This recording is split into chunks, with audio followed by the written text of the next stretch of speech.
మనకు 200 రూపాయలు విరాళం ఇచ్చారండి. ధనివిరెడ్డి అప్పారావు గారు వారిని వారి కుటుంబాన్ని మన సత్యవతల్లి అమ్మవారు ఎల్లప్పుడూ నిత్యం ఉగాది ఉత్సవాల్లో సందర్భంగా ఈ రోజు పాల్గొని సత్యవతల్లి అమ్మవారి అన్నప్రతి వారి వ్యాపారాన్ని, వారి ఉద్యోగాన్ని, వారి పిల్లల్ని మన సత్యవతల్లి అమ్మవారు ఎల్లప్పుడూ నిత్యం చల్లగా చూడాలని మరి కోరి ప్రార్థిస్తున్నాం.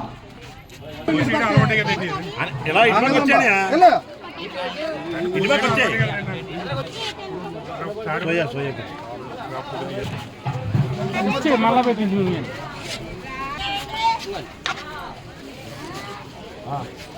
స్వాతుల వీధి పెద్దమిల్లి దగ్గర ఉన్నటువంటి సత్యమ్మ తల్లి అమ్మవారి అన్న ప్రసాద వితరణ కార్యక్రమం జరుగుతుందండి. సైకిల్ వెళ్దామా, సైకిల్ వెళ్దాం మధ్యలోంచి.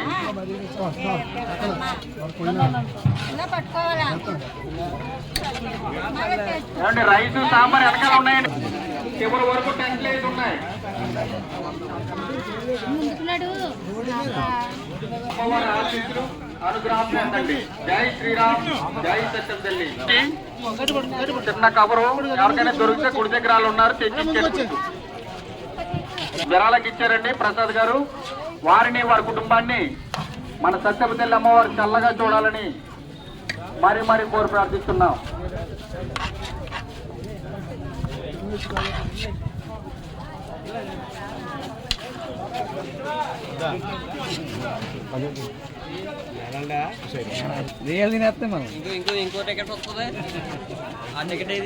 వారిని వారి కుటుంబాన్ని మన సత్యవతి తల్లి అమ్మవారు చల్లగా చూడాలని మరి కోరి ప్రార్థిస్తున్నాం.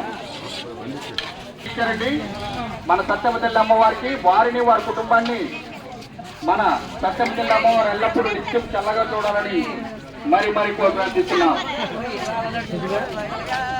ఏంటి రైసు సాంబార్ పెరుగు సత్యవతి తల్లి గుడి దగ్గర ఉన్నాయండి, రావాలి.